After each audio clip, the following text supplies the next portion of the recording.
This week, Hutchie and I go through Flemington. I reckon it was a heavy track from race one, so we've got to be really careful. Around the circle, they couldn't make ground, so maybe be forgiving of those horses further back in the field. Some horses go into the Hen House that we can follow with confidence. Crystal Balling the Foxtures. We've got a couple of horses there that I think we can take the prices with PointsBet. And then I actually get into the brain. Yeah, I know it's a little bit broken, his brain, but we get into the brain of Hutchie and ask about some of these horses going forward. Wonder Boy, Via Sistina. He gives some insights into where they may end up. Let's open up Pandora's Fox.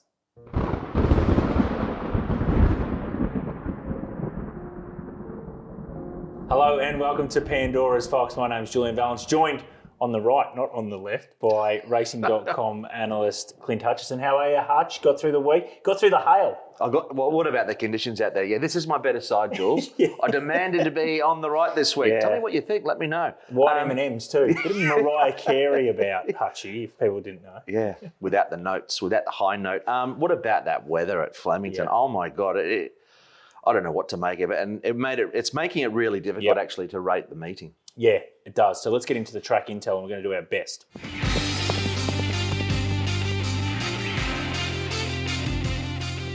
All right, so track analysis, as you said, was really tricky because we got rain on the day of the races as they're being run, so we know that becomes diabolical, to be honest. Set it up, Flemington, true position the entire circuit. Now, soft 7 to begin proceedings, downgraded to a heavy 8 after race 4. This is from the stewards. Then downgraded to a heavy 9 after race 6. Times indicate to me that I think we're on a heavy track from the start. Now, people might have it a bit different. You might have it a bit different, but that's the way I'm going off, the way my standards are. I thought the straight, as predicted, middle to wide lanes was the place you had to be, and that's sort of just the go-to in the last 2 years at Flemington when the rails sort of around the true.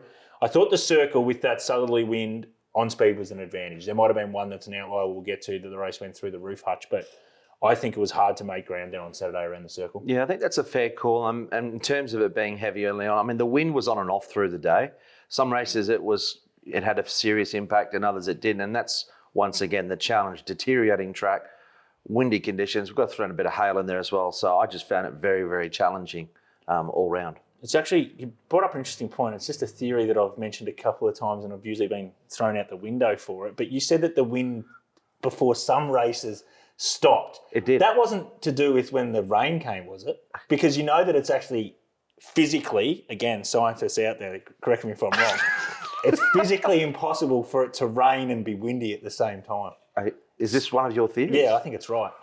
Well, look, before it hailed there wasn't a breath of wind around. Well, there you go. So you know what? You're a scientist, or the scientist, Jules. You might have something. And people do say, oh yeah, but sometimes the rain comes in sideways. What you're not understanding is actually your eyes have slanted to the sideways movement. So anyway, that's for another day, Hutch. But that's the track intel for Flemington.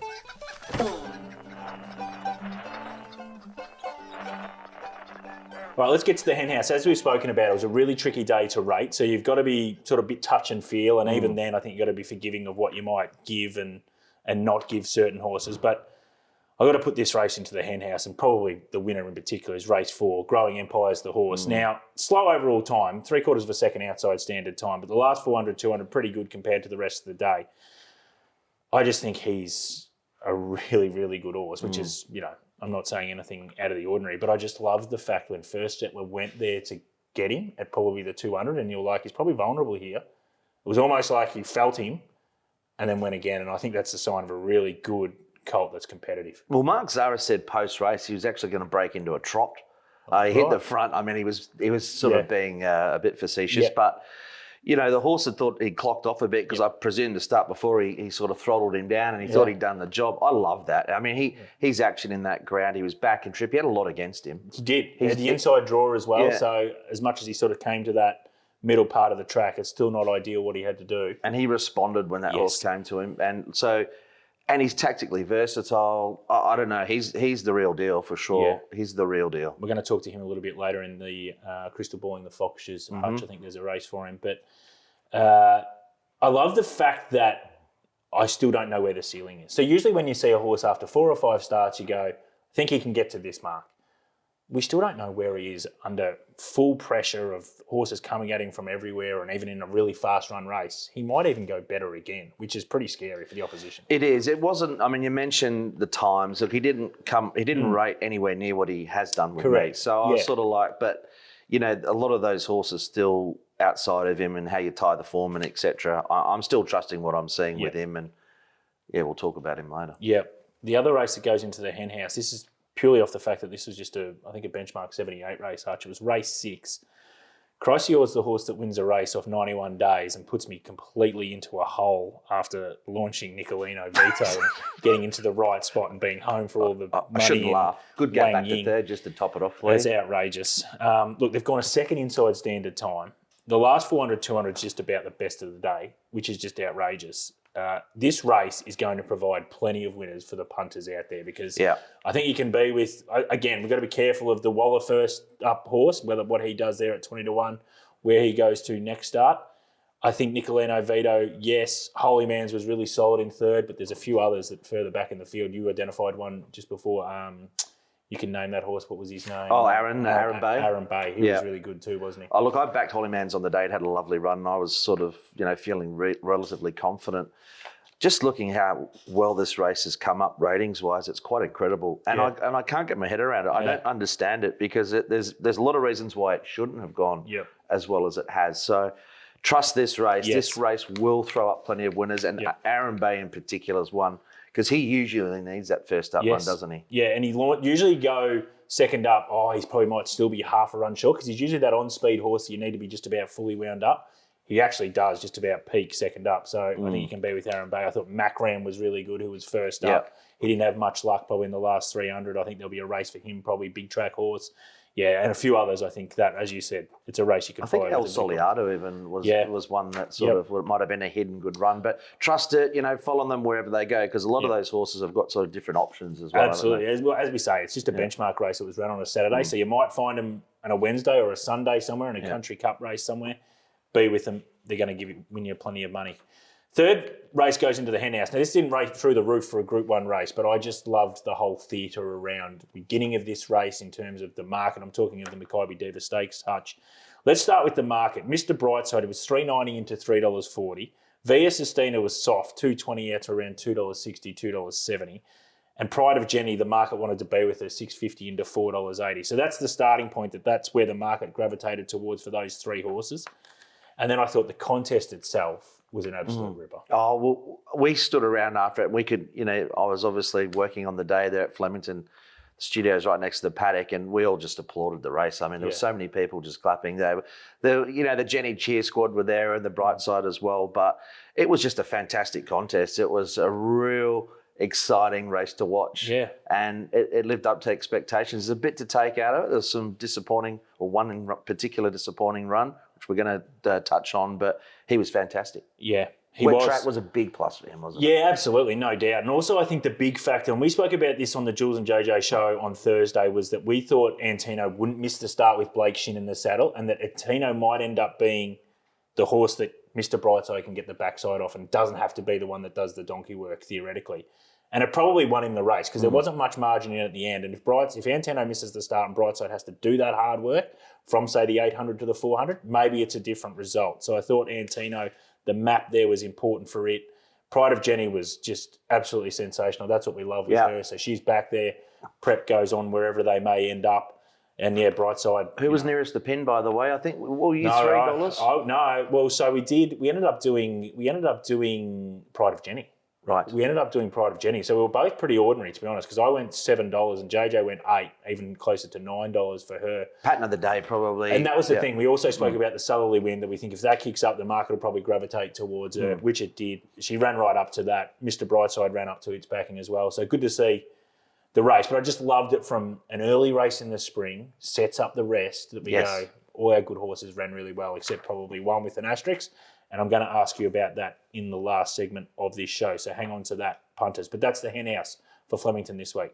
All right, Hutch, we're going to go to the Dog House here. Now, this is really tricky, and I think we have to preface this at the start saying I think you have to be forgiving of a lot of horses on Saturday just because you were out there and the track was diabolically wet, and you just don't get a heavy track at Flemington too often, if at all. Yeah. Well, it was that the track condition itself just got worse and worse and worse, but also just the general weather. There were a lot of horses that just didn't handle the day. Yep, absolutely. And I think you had to be on speed, as we spoke about, around the circle. So you might have to be forgiving of those horses that got back around 1,400 metre plus.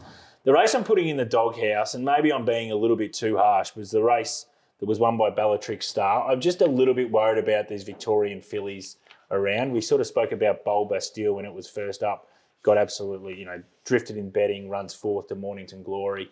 Look, she runs second here, Bold Bastille. This is just a time, it was half a second outside standard time. The last 400, 200, you compare it to Growing Empire, is around 3/4 of a second slower.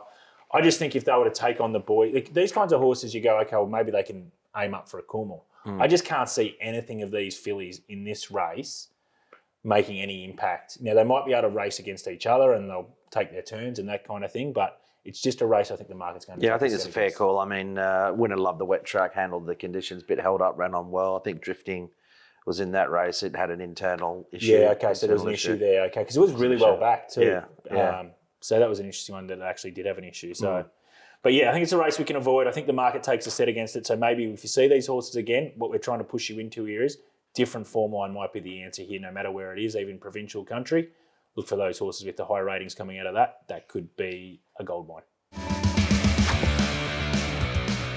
Okay, Hush, let's get to the hits and misses. So the points bet markets, what was backed throughout the day and whether we want to be with these horses going forward, why they were backed. Race 1, Barrack Heel, $9 into $6.50. It's got Miss next to it, but it ran third. I thought it was pretty good. Did draw wide, so we knew that was probably the place to be, hence why that was probably supported. Can you follow it in sort of similar grade? Excellent run, I thought. Yep. Yes, absolutely. It'll strip a little bit fitter. Got through that ground. Definitely one I'd stick with. Race 2, they wanted two horses in particular. Daggers $3.60 into $2.75. They missed there, it runs third, but the other one they backed was Dawn Service. $4.20 into $3.20. It hits. Probably after 100 metres, if you're on Dawn Service, I think you were pretty comfortable with yourself. You were giggling. Yeah. Thank you. He just controlled that race, didn't he, by Shin? Straight to the front B, Shin. I mean, what a day to change up the tactics with Daggers as well, which they kind of alluded they might do after the last run, but yeah, they could have parked outside him anyway. Yeah. It didn't work, but I don't know, this race, I've got a few of these wrongs. Dawn Service was okay. I don't know if I really want to stick with it. Yeah, I'm a bit worried about this race going forward. I was just like, it wins, but where do they go? Again, are they good enough to win a Caulfield Guineas? Me thinks not. I agree. So they've got to try and pick the eyes out of the calendar here with a few of these because I think they're going to struggle against the A-graders. I mean, Wonder Boy never travelled a yard. Yeah, I'm going to ask you about him. We'll talk a bit that later, but, it was a strange race. Yep. Race 3, Drifting, $3.90 into $2.65. She was unplaced. Look, she was outstanding first up around Caulfield Bend dry track. She gets to the straight track, but you said there was an issue. Yeah, internal bleed, I think so. Give her the benefit of the doubt there, but I think it also reflects there wasn't much in that race. Good point.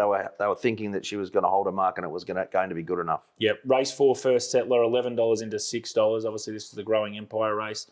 Look, they missed, but they run really well running second and put a bit of a gap for third. So, again, avoid Growing Empire and you probably got races in it. The Yulong Quinella. Yeah, going well, that camp. Going well, Yulong. Then we got to the last race. Again, they backed two horses here. Right to Party, $5.50 into $3.70. Misses, runs fourth, but we knew why they were going to back this horse. It's just a straight specialist, drew wide of the track, so we understand that. And race 9, Arkansas Kid, $9.50 into $6.50. Why did they back it? Well, quick 7-day back up. Yeah. The race that it came out of, yes, it looked really plain to the eye, but that race did go really well. Yeah. The winner, the thing of Kieran Mars that won first up and then won again, it just the name escapes me. It was really good. So it's a race that went well. 7-day back up, wet track, right spot, right place, Arkansas Kid. Yeah, I've been a bit critical of Arkansas, but I actually luckily had something on him. Wet track on the back up and he got the right run. So I think that's his sort of level, you know, and if he can get a wet track, he'll win a similar race. But Skybird was good in that race. Yeah, very good. So it was first up as well. So going to be, again, at mare, interesting to see where they go, but plenty of options for those mares around this time of the year. That was the hits and misses this week for Flemington. All right, in the Fox's Den, horses for the Black Book here, Hutch. Look, we've spoken about this, that it was a tricky day, so you've got to be forgiving, but it's always hard to stamp a horse as well when you're on a really heavy track. You're probably going to get to a good track next start. So you've got to be careful saying, yes, I want to be with this horse going forward.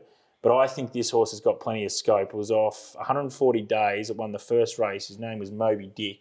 Came home 12.06 last 200, what I think was the best of the day. Yes, it was the best time of the track as well.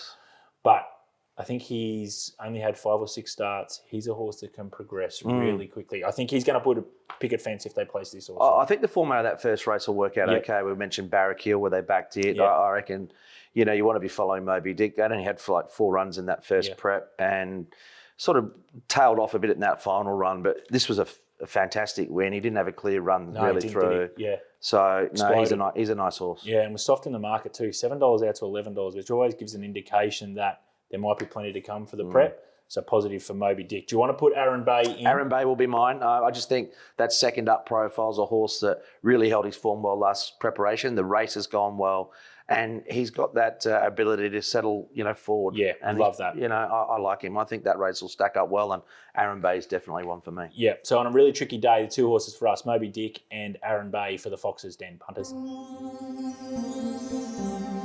All right, time now, Hutchie, for Crystal Balling the Foxtures. So just looking at what we saw on Saturday and maybe in previous weeks, just a couple of horses that I think we can look for in the points bet markets that might just be a bit of value for us. So, horse called Buckaroo. You know, he won last start in Sydney. I think he's going to come down for one of these Group 1s, maybe both. Could be even this Saturday in the Underwood Stakes. Now, I know Pericles is the favourite in that race, and probably, I understand that. But I'd probably prefer to be on Buckaroo against Pericles, just at the price differential. I think you get around $7 at PointsBet for the Underwood Stakes. But also I want to be with him in the Turnbull Stakes at 2,000 metres. Reason being, look, it's that set weight and penalty race, a little bit tricky. He's only won the Group 2, so he doesn't get as much weight as, say, those horses that won a couple of Group 1s. Like the Via Sistina, and there's a question mark on her for me now. I know you can say I'm very forgiving, but she was really poor and she's pointing into the market. And if her next start is in, say, a race like the Turnbull Stakes, I don't think I could be with her.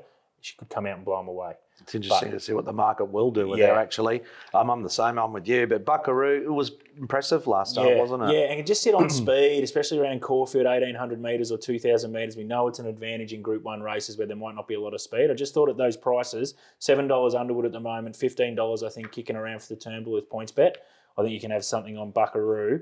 And then we go to the Everest. We've spoken about this horse early doors, but Growing Empire for me, I think I've seen enough now that I think he's my Everest. I think you can have something on at $9 with. Will they go to the Everest? So here's the thing: if they don't go, you get your money back. You've got the insurance, so that's fine. So yeah, if it was an all-in market, I wouldn't be pushing the punters into it. Absolutely not. But you'll get your money back if they decide not to go. And I don't know what they do, whether they just want to sit at home and stay and wait for the Cornwall, which they might do. Yeah. Which There's is been fine. horses back out of the Everest and still go on and compete in the Cornwall. Outrageously good. I think Home Affairs was one that won it. Yeah. So it's a good form reference to do it. Yeah. And I don't know if they are going to go there, but I just think that $9 sits out there like a beacon for me for Growing Empire, knowing that the three-year-olds through this really short history of the Everest have had such a fantastic record. I don't know where the ceiling of this horse is, but I just love what he did when the pressure came. He still responded, and you're going to get pressure in an Everest. I want to be with him, I think, and if he goes there, I don't think he's going to start. It's a pretty good time as well for a 3-year-old probably to tackle that race because let's be honest, that's the other thing. There's not a lot of stars around at the moment. There's no nature strip running around, and so you've got sort of I Wish I Win, who's a really good quality horse, but he's always beatable. His racing pattern makes him gettable all the time. If it bleeds, you can kill it. I think that's sort of the theory you can have with I Wish I Win because he's always going to get into a position, whereas Growing Empire might just have that versatility as a 3-year-old. I mean, it's a $30 or $40 million result for them with the Cornwall, so that's what they're going to have to weigh up. And, the trainers will always want to run everywhere they can, but it's a big decision for them. Absolutely. So anyway, that is the Foxtures for this week, punters.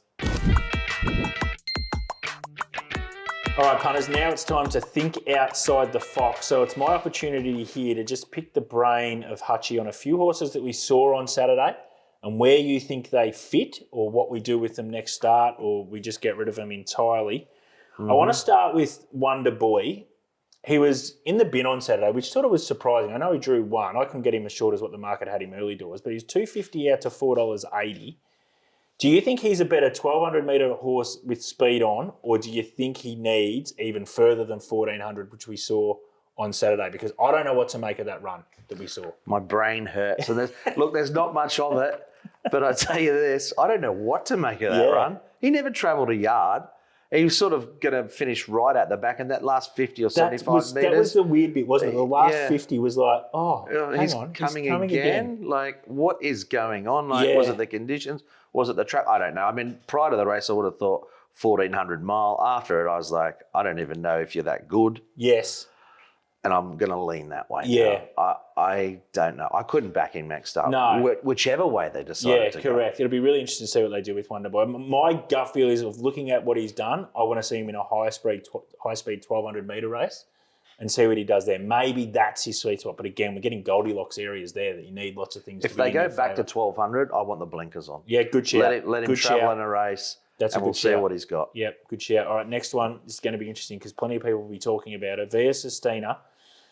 Now, you can say she was poor. We spoke about this on the Jules and JJ show at length about this race shape on Saturday and that she was coming out of the soft 1,400 metre race where they zipped home absolutely astronomically. But versus the Pride of Jenny, Pinstripe, Mr. Brightside race, which was a genuine 1,400 Memsey Stakes. This week at 1,600 was going to be a genuine run, 1,600 metre race. Is that what got her, or is there some other factors as well? But I think what I want to really try and pick your brain about is there something in that soft 1,400 metre run going to a genuine run tempo race against horses that have got that hard edge? Are always horses going to be a little bit vulnerable? Look, I think it's a great discussion to have. And, there's lots of different theories. There's lots of people that just don't want to back them out of soft run races. And I think that's a fair and valid point. Yep.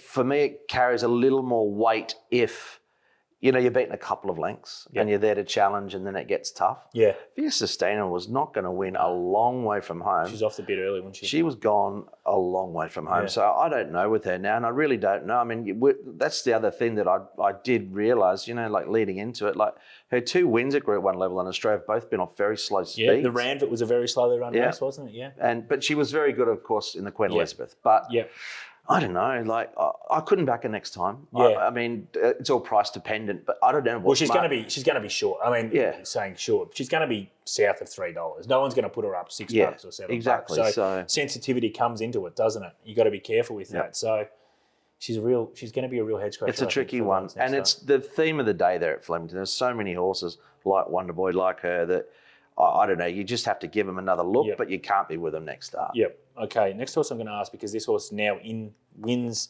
the Archer, which was race 5. I speak of Point King. Is this horse a Melbourne Cup hope off what we've seen, or does he need to make a quantum leap, which we can see this camp have the ability to be able to do with these horses? But where does it sit? He doesn't need a quantum leap. He doesn't need a quantum leap. He can get there. Yep. He's in it. He's going to be well weighted. Yeah, he will be. I got him wrong, and the closer I got to the race, the more you'd realise I'd got it wrong. But had a beautiful run in the race, had some tactical speed, and handled those sort of conditions. But we've seen he'll be all right on top of the ground as well. What do you think? Don't know. I think he needs to make a leap. But in saying that, you look at it and you go, we don't really have that many internationals in this Melbourne Cup. Yeah. With the new nomination, the first nominations coming out last week, so it fell off the cliff a little bit.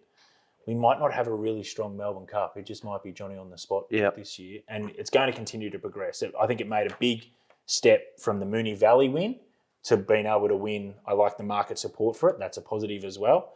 And even getting to 3,200 metres off the 2,500, I think is going to be a positive for it as well. So I can't knock it, but I'm not stamping it as well as, hey, this is the one I want to be with just yet. It was a bit windy for this race as well. Wow, so there was no rain about at that stage, so that's a clear thing. Last bit I want to talk to you about is what do you think for yourself with your own pricing versus the hype horses? Say, for example, the Via Sistina, which we know on Wednesday and Thursday the bookmakers put up pretty well a short price, and even then you see it continually firm in on a Friday. What do you do from a mental point of view to try and get yourself out of that space and go, hey, what have I done wrong here because I can't get this horse this short? Yeah, I think you got to trust your pricing. Yeah. I think that's the key point. And a lot of the bigger players, that are setting these markets, they're happy to put them at unders because the hype horses especially will still be backed by the rank and file. Yes. So I think you have to trust your pricing.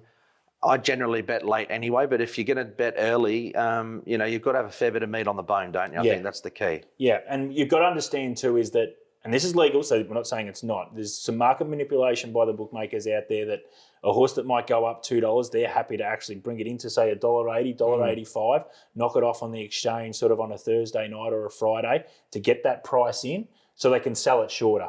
At the end of the day, if you can sell it for $1.85 and its true price is $2.20, well done to the bookmaker. Yeah, I mean, they're a bit of arbitrage for them. I mean, they're putting even money up knowing that the public are happy to back it there and it might start $2.80 and they can flip it back out the other side. But So there's plenty of that. You just got to get your head around that as well and not get sucked into what's happening Thursday, Friday in particular. Trust your own process, what you're saying, and then hopefully you come out the end of it. You have to. And, the late money's where all the action's happening, isn't it? Last 5 minutes is always your best friend. There's always plenty happening in that space.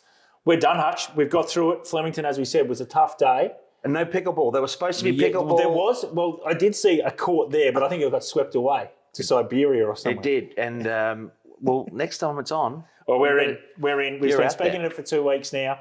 And then you actually sent me a couple of messages last night, which I have grown now to this stage where it gets to a point where I go, oh, no, I'm not responding anymore.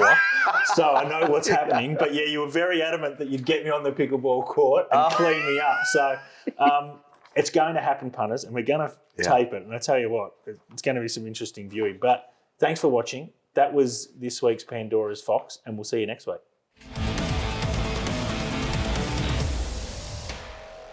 Thanks for watching. Please like and subscribe. Imagine what you could be buying instead. For free and confidential support, call the number on the screen or visit the website.